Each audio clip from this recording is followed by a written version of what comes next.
orang yang kamil, siapa yang ingin sampai kepada kesempurnaan, falyasbah fi bahril azal, maka berenanglah pada lautan ilmu azaliyahnya Allah. Wal yaqta' sadamatil amal, putuslah semua angan-angannya. Wal yakun ala akhiril ajal, serahkan saja kepada waktunya. Nah, ini bukan fatalisme, tapi dia bergerak dengan ilmu azaliyah Allah. Maka orang ini nggak pernah kaget. Apa yang terjadi? Sedihnya sedih manusiawi, tapi di batinnya biasa aja. Bisa nggak begitu? Berusaha. Ya, kan sekarang masih murid dulu. Siapa tahu besok ini jadi arif. Siapa tahu kapan lagi Allah angkat jadi alim billah. Siapa tahu Allah kamilkan. Dan siapa yang dapat menyempurnakan kita? La haula wala, ini rahasia nomor 4. La haula wala quwwata illa billah. Siapa yang memahami sir la haula wala quwwata illa billah, dia masuk kepada kamil mukamil.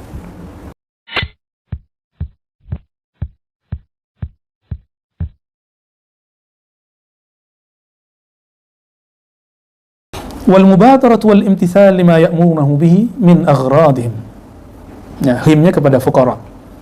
Bersegera, mubadarah wal imtithal, dan segera melakukan, mewujudkan apa yang mereka ajak, yang mereka perintahkan, min aghradihim, dari keperluan mereka.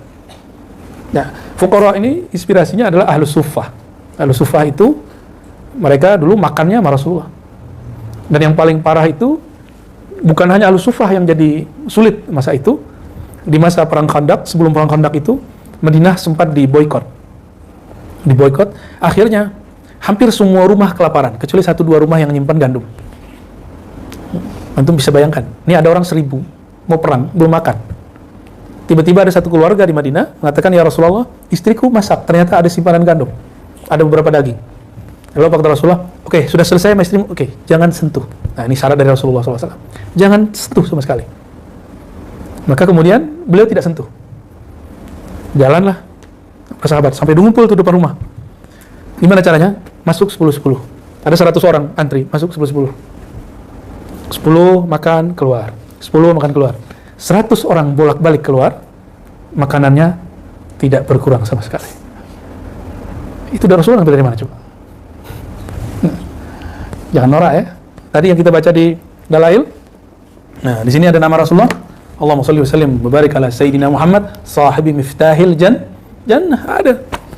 Ya Allah, sampaikan salam kepada Rasulullah, pemegang kunci surga. Lalu kalau beliau memegang kunci surga gimana? Ya. Lahum ma yasha'una fiha wa ladaina mazid. Apa yang mereka mau kami kasih, mau nambah kami kasih. Itu. Tapi Rasulullah SAW tidak boleh melakukan itu setiap hari, karena itu melanggar sunnatullah. Dia boleh hanya melakukan ketika genting. Ya. Coba Nabi kalau tiap hari gitu gimana? Disembah orang nggak? Melewati Nabi Isa. Ya. Karena semua sifat Allah terpancar pada diri Nabi Muhammad SAW. Nabi Isa cuma menampilkan sifat hayat. Disembah orang. Gimana Nabi Muhammad SAW? Tapi kita nggak akan pernah nyembah Nabi Isa, nggak akan pernah nyembah Nabi Muhammad SAW. Tapi antum nggak sah nyembah Allah kecuali melalui Nabi Muhammad SAW. Ya, clear ya? Jadi benar nggak Ar-Razi mengatakan menyembah Nabi Isa boleh? Nggak boleh lah. Siapa yang bilang boleh nyembah Nabi Isa? Tapi ente sujud di depan Ka'bah. Ka'bah lebih mulia dari Nabi Isa atau Nabi Isa lebih mulia dari Ka'bah? Lebih mulia Nabi atau batu bata? Atau Hajar Aswad? Nabi. Sujud mengarah kepada Ka'bah boleh nggak? Boleh nggak? Boleh dengan syarat antum nggak nyembah Ka'bah. Itu maksud kita dulu. Ada orang sujud di depannya Nabi Isa, tapi dia tidak berniat menyembah Nabi Isa. Yang disembah siapa? Allah. Itu orang kan salah paham. Makanya saya tanya lagi, lebih mulia Nabi Isa atau batu bata? Yang jadi dan kiswah hitam, lebih mulia mana? Nabi Isa. Nah, itu yang dikatakan oleh Abu Abbas Al-Mursi. Jika ada wali dibukakan kolbunya oleh Allah, batinnya oleh Allah, itu semua sifat-sifat yang dia bisa lihat. Itu bukan sifat dia, sifat Allah. Maka orang akan yazunnuna annahu Allah. Orang akan kira dia itu Allah, padahal bukan Allah. Itu yang terjadi. Ya. Jadi nggak benar kalau Ar-Razi mengatakan bahwa menyembah Nabi Isa itu ahli tauhid, nggak ada. Cek aja videonya. Itu kan ada kiai datang. Itu 2 kiai itu datang ke rumah waktu itu. Ya. Cuma ada orang yang nggak mau paham. Ya. Ada yang nggak mau tabayun dengan baik. Ada yang ngundang tapi bohong. Ya. Ngundang katanya diskusi, tapi ternyata basul masail. Ya, ke depan antum nggak usah di undang-undang debat, nggak usah datang. Khalas.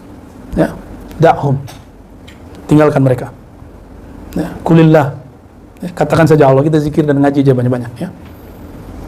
Kalau mereka nggak mau mayungin kita nggak butuh payung kita Allah, ya kan? Ya kan? Sederhana tuh. Yang memayungi kita Allah. Sejak kapan organisasi tarekat gunanya untuk nyalain orang? Siapa yang ngasih mandat mereka? Apa majelis-majelis kumpulan ulama itu gunanya untuk nyalain orang atau bimbing orang? Yang benar kan bimbing orang. Jangan salah jalan gitu aja. Maka kita nggak senang dengan cara-cara seperti itu. Ya. Kedepan kita tetap istiqamah insya Allah dalam aqidah Ahlussunnah, bermazhab Syafi'i dan bertariqah yang sahihah yang muttasilah ila sayyidina Nabi sallallahu alaihi wasallam, imma ruhiyan atau imma sanadan, ya, baik secara ruhiyah ataupun secara sanad. Insyaallah. Wastidamatu dzikr. Nah, nyambung nih. Mudawamah. Istidamah itu berusaha untuk mendawamkan zikir. Namanya udah dawam kan? Udah dawam. Tidurnya masih dawam nih. Gimana cara istidamah? Jadi kalimatnya bukan dawamul zikir, tapi istidamatu zikir.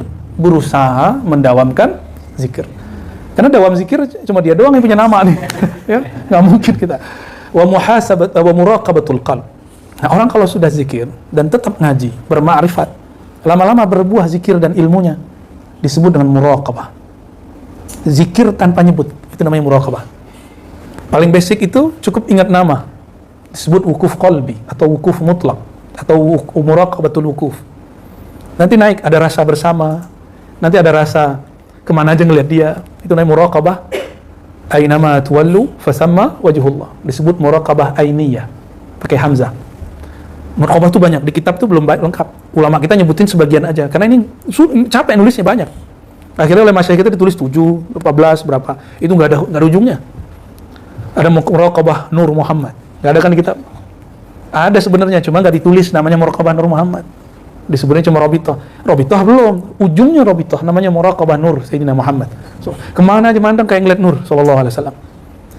Ada lagi merasa kemana aja pergi kayak diperhatiin sama guru. Nah, itu muraqabatul syekh namanya. Hakikat Robitoh itu, tujuan Robitoh semuanya ke sana. Ada namanya muraqabatul Quran. Kemana aja kebayang Quran, pengen baca Quran. Jadi antum kalau lagi sampai hal itu pegangannya Quran aja. Nah, di sini juga ada banyak makomat. Ada yang baca Quran 2 jam nggak nangis-nangis, tapi kuat. Ada yang sehari semalam kuat. Ada yang cuma bismillah doang udah nangis-nangis. Ya. Ada yang cuma baca Fatihah doang sudah nggak sanggup lagi melanjutkan. Jadi dalam muraqabatul Quran itu ada hal-hal lagi. Banyak sekali. Ya. Ada muraqabah apa lagi? Kalau Wiyah itu udah mabuk tertutup. Itu ke Allahnya. Ini masih muraqabah standar Wiyah. Tapi standarnya udah tinggi banget ini. Ya. Kalau Wiyah sudah babnya sudah kesana-sana udah. Ada muraqabah namanya muraqabah sunnah. Kayaknya pengen ngamalin sunnah aja. Nanti ada yang akan ngalamin itu. Dan itu tidak mungkin kalau nggak ngaji hadis. Jadi zikir, riyadhah dengan apa? Riyadhah dan ngaji itu satu kesatuan. Kita satuin. Karena ada yang tidak bisa diibaratkan oleh apapun kecuali dengan ngaji. Ya. Ada orang yang muraqabatul wudu, pengen wudu terus. Wudunya masih ada, mau sholat wudu lagi. Tapi wudunya nggak kayak tadi setengah jam, bukan. Itu namanya was-was tuh, walhan namanya. Ya. Ada muraqabatul sholat, waduh kemana-mana aja. Di perasaan dia kayak sholat, tidur aja sholat. Orang normal kalau tidur mimpi sholat berarti dia belum sholat. Kalau dia emang nafasnya berasa dia kayak masih lagi sujud, rasa itu dibawa keluar. Nah, nanti dibagi-bagi, ada yang bab takbir, ada yang bab Fatihah, ada yang bab ruku, ada sujud, itu yang dirasakan. Jadi muraqabah itu banyak sekali. Nah, sekarang di sini dikerucutkan satu, muraqabatul qalb. Muraqabah qalbiyah. Karena semua muraqabah tadi terminalnya di mana? Di qalbu. Ya. Nah, qalbu kalau sudah karam fana sang qalbu ini dalam salah satu sir nama Allah, barulah dia masuk kepada bab huwiyah. Huwiyah itu adalah awal dari fana'ul abdi fi sirri rububiyyatillahi tabaraka wa ta'ala. Awalnya. Makanya kalimat awal di kul huwallahu itu pakai hu. Kul, hu. Nah, itu hu itu adalah fananya. Jadi bagi orang-orang ahli zikir, ahli ma'rifat, ahli haqa'iq, ayat ini spesial. Makanya sepertiga Quran di situ. Ya. Tapi ada yang nolak tuh, ya. Kualat dia sekarang. Nolak dia, penafsiran ayat ini tuh berkembang terus, ya. Wa muhasabatun nafsi nomor 11. Muhasabatun nafsi alal khatarat, ya. Ini tariqahnya Al-Imam Al-Muhasibi, ya. Beliau, ini dia, muhasabah nafas. Ini bisa nafas, bisa nafsi. Ya, kalau kita artikan nafsi ke jiwa. Bahasa kerennya Lora? Introspeksi, kayaknya ribet banget ya. Kita nggak usah pakai bahasa gitu deh ya. Ya. Menimbang-nimbang, menghitung-hitung kelemahan diri alal khatarat. Ketika terjadi bisikan-bisikan, lintasan. Khatarat, jamak dari khatarah, artinya lintasan. Lintasan rohani, lintasan batin, lintasan pikiran. Hati-hati itu. Lintasan akal bisa benar, bisa salah. Benarnya jika ada dalil. Lintasan nafs pasti salah. Lintasan kolbu sawab, lintasan ruh al-haq. Itu dia bedanya. Karena la salba fir ruh, tidak ada yang negatif pada ruh. Ruhani dia sudah steril dari apapun, maka tidak ada hijab pada ruh, tidak ada syahwat yang negatif pada ruh. Ruhani itu sudah bening dia. Tapi siapa yang begitu? Hanya Rasulullah SAW. Kita belum sampai. Kita sedang belajar-belajar ke arah sana. Dan gerbangnya cuma kolbu. Babul qalbi al-aql. Babnya kolbu, akal. Babur ruh al-qalb. Bab masuk ke dalam ruh, itu benerin kolbu. Itu. Maka muhasabatun nafsi alal khatarat itu dilakukan dengan zikir astaghfirullah yang rutin. Maka tadi kita jadikan kayak ratib. Astaghfirullah, astaghfirullah, astaghfirullah 100 ya. Kita jadikan ratib. Nah, antum kalau baca astaghfirullah itu dihunjamkan ke bagian mana yang banyak maksiat, otak yang jorok, istighfar kan, astaghfirullah itu rasanya nikmat. Ke mata, ke telinga, semua sampai. Kan gak ada kita yang terlepas dari maksiatnya. Muhasabatun nafsi alal khatarat. Bisa juga diartikan muhasabatun nafasi. Wah, ini lebih tinggi. Memperhatikan tarik naik turun nafas. Karena di situ ada khatarat. Ya. Nah, kita levelnya baru nafsi, belum nafasi, ya. Dan yang terakhir al-lahazat. Perhatian ya. Ya. Alal khatarat wal lahazat. Sebenarnya lahazat ini bagian dari yang nomor 11. Oke? Bagian nomor 11. Nomor 11 bagian dari nomor 10. Nomor 10 bagian dari nomor 9. Nah, ini jadi itu satu tuh. Itu satu nomor. Oke? Jadi 9 sampai 12 itu satu. 5 sampai 8 itu satu. Karena dia amal sosial. Khidmatul ikhwan, hajrul aghnia, subatul fuqara, mubadharah muslimah yamuruna bihi min aghradin, itu amal sosial. Nah, itu boleh disebut adab ijtimai, adab bersosial. Adab bermasyarakat, adab sesama murid. Selama ini antum belajar adab ke guru. Kapan belajar adab sesama murid? Nah, nanti saya request ke Buya Aldomi, kalau ada waktu bacakan di Tanwirul Qulub tentang adab ma'al ikhwan. Ya.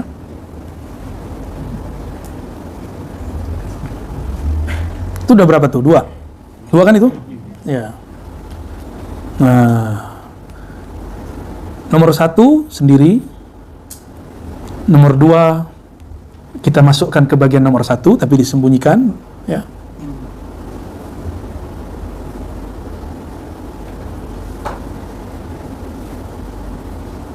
Termasuk nomor 3 itu bagian adab kepada guru itu. Nah, nomor 4 sendiri boleh diartikan salamatul zahir wal batin, ya. Jadi tidak punya utang lahir dan batin. Nomor itu jadi 4 nggak? Benar nggak? Tuh jadi 4. Alhamdulillah. Jadi mudah kan? Jadi kalau 12 panjang bener, ya. Jadi kalau diringkas, cari guru, hormati dia, ikutin. Nah, baiat nanti terserah beliau. Ya. Dahulukan beliau, bukan diri kita, ya. Nomor 3 masuk ke situ. Nah, yang nomor 4 di situ jadi nomor 2. Ayyabita yusbih wa laysa li ahadin alaihi haq. Jadi dia tidak punya hutang zahir dan batin kepada manusia, ya. Baru yang ketiga amal sosial, terutama ibda' biman ta'ul, ya sesama teman ikhwan dulu. Yang ketiga baru masuk ke kolbu. Jadi puncak keempatnya masuk kepada bab kolbu. Benar nggak? Keempatnya baru kolbu. Fa in waffa al-murid bihadhihi al-wadha'ifi falyubashshar bi khairin. Kalau sang murid sudah mengerjakan 12 yang kemudian dibagi 3 jadi 4 itu, maka falyubashshar bi khairin. maka berikanlah dia kabar gembira bahwa dia sudah melakukan hal yang baik. Wa illam yafi falyanzur li nafsihi kaifa yusallihuha. Kalau belum, berusahalah, ya. Insyaallah ini masih dalam sisi manusiawi.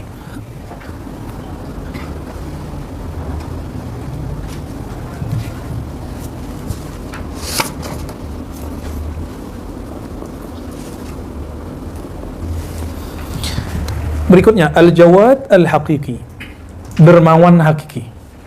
Siapakah yang disebut orang pemurah, suka berbagi?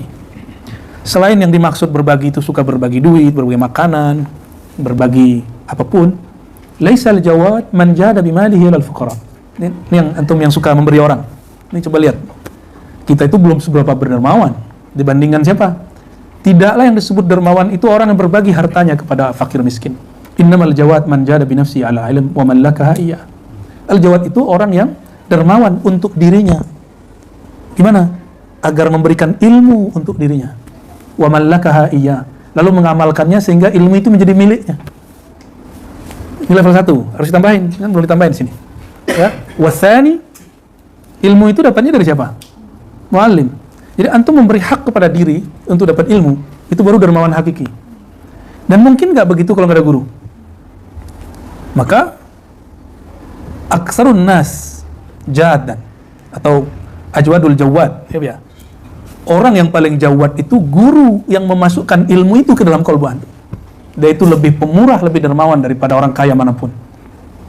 Karena dia ngaji bertahun-tahun, dia khalwat bertahun-tahun, dia zikir bertahun-tahun, khidmat ke gurunya bertahun-tahun, berkorban dalam perjuangan thariqahnya, zikirnya, ahlus sunnahnya bertahun-tahun. Terus dia berbagi dan gratis. Ya kan? Nah, orang-orang seperti ini antum harus kemudian ta'zimi. Dialah orang yang dermawan hakiki. Jadi kalau membantu pergerakan mereka, jangan hitung-hitungan. Saya udah bantu sekian, ya, biasa aja, ya. Karena dia adalah orang yang dermawan hakiki. Dan dia bisa begitu kenapa? Karena gurunya. Gurunya kenapa? Karena Rasulullah SAW. Aksarun nas, ya, yang paling jawad. Rasulullah itu kalau sudah dapat, keluarnya seperti angin. Jadi rumah itu kan ada pintunya. Dalam ilmu juga begitu. Terus kenapa ada orang hari ini pelit-pelit sama ilmu? Ya, belum level ente. Lah tunggu dulu. Gak semua orang bisa digituin. Ada orang bisa digituin. Ya. Ada masanya tahapan kita ngajar satu basic tuh orang pemula. Tapi kalau sudah begini zamannya, tinggal buka kitab, semua orang kan jadi basic. Nanti masalahnya adalah bahasa yang sama dari guru, tinggal penangkapannya yang beda. Jadi nggak usah kemudian kita tahan-tahan. Maka bagi saya kunu robbaniyin. Kalau di Quran itu kan ada begitu ya. Robbani, siapakah robbani? Jadilah kalian robbani. Robbani itu orang yang mengajarkan yang kecil seperti yang besar. Talqin itu kecil. Kecil nggak? Tapi banyak yang minat loh. Ya. Tapi bagi kita, sebelum orang dapat talqin, ajarkan yang lebih basic dari talqin. Ilmu tentang si talqinnya. Nah, makanya kita nggak terima langsung talqin, mohon maaf ya. Teman-teman, para masyayikh, para asatis kita di sini tidak dididik untuk ngejar target talqin, itu nggak ada ya, kita nggak ada. Jadi siapa yang orang disebut jawad? Orang-orang yang menyediakan waktu untuk dirinya. Ngapain? Agar dirinya menyantap ilmu. Jadi antum yang nggak ngaji itu orang paling pelit. Nah, saya dapat ilmu karena guru. Maka kalau saya disebut dermawan karena mengaji untuk diri saya sendiri, guru saya kira-kira gimana? Guru dari gurunya gimana? Rasulullah gimana? Sallallahu alaihi wasallam. Ya. Min ilalil murid an-nafsiyah, kullu murid raja'a ila sabab ba'da qat'ihi fali'illatin fi nafsihi. Wa kullu 'arifin baqiya ma qat'il asbab wa lam yarja' ilaiha fali'illatin fi nafsihi. وكل عالم بالله يتغير عليه حاله ويقع له التميز عنده بين إقامة الحق له في السبب وإقامته له في تركه فلعلة في نفسه salah semua ini. فمن أراد أن ينجو من هذه العلل فليسبح في بحر الأزل وليقطع صدمات الأمل وليكن على آخر الأجل. Ngeri kali makomnya Imam Ibn Harbin ya. Ini coba lihat level. Jadi setiap level dari hamba Allah itu ada masalah tersimpan dalam dirinya. Nah, masalah itu disebut illah. Illah itu kalau dalam ilmu hadis sesuatu yang kelihatan zahirnya sahih, tapi ketika dicek ada waham di dalamnya. Ya. Benar itu Lurali, ya, sahih ya. Nah, illah dalam ilmu kerohanian juga sama. Murid raja'a ila sabab. Murid itu terhijabnya penyakit batin dia ketika dia kembali mengandalkan asbab. Apa asbab yang paling parah? Dia merasa dirinya berwirid. Karena saya wirid nih, maka saya begini. Karena saya punya tirakat nih, maka saya begini. Kalau dulu zaman Korun itu dalam hal duniawi, itu tercelanya tercela. Apa kata Korun? Saya bisa begini karena usaha saya. Padahal didoain Nabi Musa, dia lupa sama kekuatan doa. Nah, sang murid juga sama. Saya bisa merasakan kehebatan ini, kedahsyatan zikir ini, itu karena saya suka bergadang tiap malam. Tuh, mulai ada rasa-rasa begitu, hati-hati, ya. Gimana cara ngobatinnya? Ngobatinnya cuma satu, ngaji aja.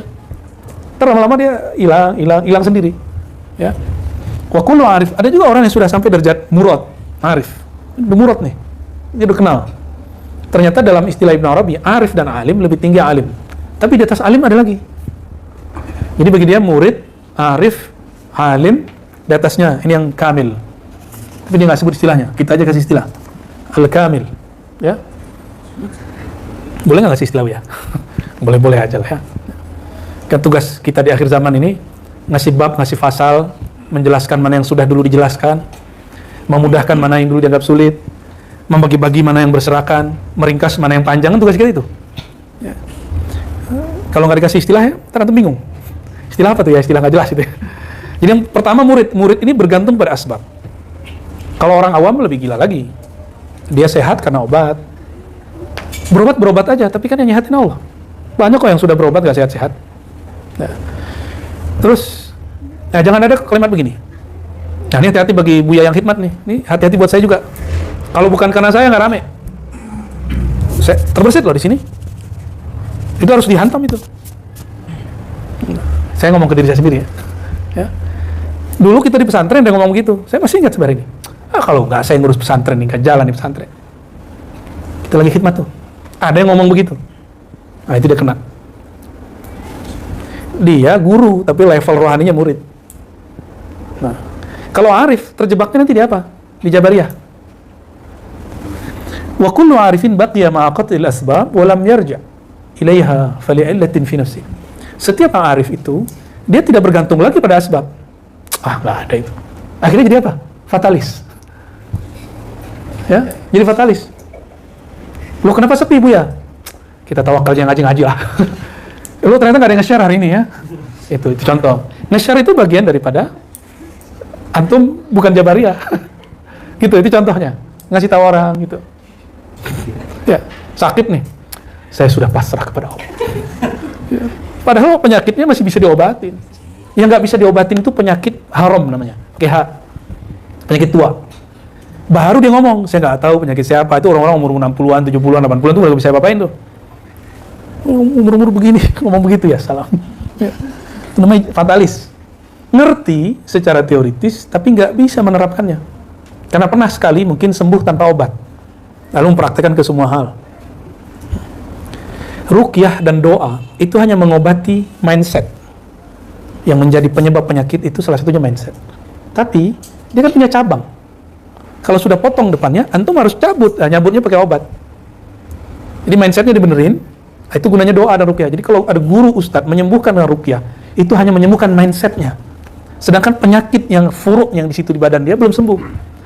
Itu sebabnya kalau ada orang kena jamur, udah dikasih salep, kan sembuh nih hari ini. Besok berair lagi kakinya, tangannya, kata lagi nggak? Kenapa? Dia berhenti ngasih obat. Nah, jadi kita tidak boleh berhenti pada bab ini Jabariyah. Sufi itu ahlus sunnah, tidak Jabariyah. Ahlus sunnah ini jelas. Tidak Jabariyah, tidak Qadariyah. Tidak fatalisme, tidak juga free will. Sok berkuasa. Ya. Di UIN itu kan dulu ada Prof. Harun Nasution. Ya, saya dapat kabar dari murid-muridnya. Beliau kan pengen punya anak. Tapi belum Allah kasih. Nggak tahu terakhir dapat anak atau tidak. Apa katanya? Keceplosan. Mungkin ini sudah takdir saya. Padahal beliau anti takdir. Nggak percaya takdir. Takdir kita yang buat. Tuh, itu kualat yang indah tuh ya. Seorang profesor akhirnya menerima bab takdir. Dan terakhir kita dengar beliau dekat dengan Abah Anum. Ada bukunya, dia meneliti tentang TKN Tariqat Qadiriyah wan Naqsyabandiyah.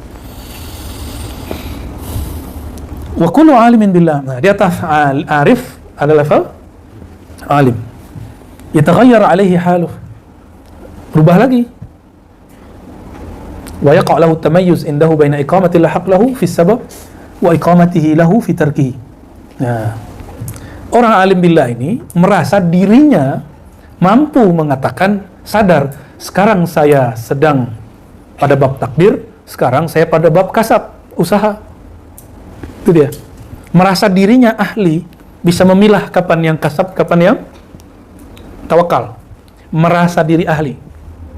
Itu orang alim tuh. Itu hijab fil illatin fi tafsir. Itu juga penyakit yang menghijab dirinya. Tuh, merasa bisa itu loh bahaya. Ya. Jadi ketika saya ngomong, kita ini kan ahlus sunnah, ini kadang-kadang kita terhijab loh. Ya, kita ini kan ahlus sunnah. Pasti benar, belum tentu juga. Ahlus sunnahnya benar, antumnya belum tentu benar menerapkan ahlus sunnahnya. Ya kan? Kita ini kan thariqat, Syazili, Naqsyabandi. Iya, itu thariqatnya benar, tapi pengamalan antum kan belum tentu benar. Gitu. Faman arada yanjua min hadhihi al-ilal, kalau orang yang kamil, siapa yang ingin sampai kepada kesempurnaan, falyasbah fi bahril azal. Maka berenanglah pada lautan ilmu azaliyahnya Allah. Wal yaqta' sadamatil amal. Putuslah semua angan-angannya. Wal yakun ala akhiril ajal. Serahkan saja kepada waktunya. Nah, ini bukan fatalisme, tapi dia bergerak dengan ilmu azaliyah Allah. Maka orang ini nggak pernah kaget. Apa yang terjadi? Sedihnya sedih manusiawi, tapi di batinnya biasa aja. Bisa nggak begitu? Berusaha. Ya, kan sekarang masih murid dulu. Siapa tahu besok naik jadi arif. Siapa tahu kapan lagi Allah angkat jadi alim billah. Siapa tahu Allah kamilkan. Dan siapa yang dapat menyempurnakan kita? La haula wala. Ini rahasia nomor 4. La haula wala quwwata illa billah. Siapa yang memahami sir la haula wala quwwata illa billah, dia masuk kepada kamil mukammil.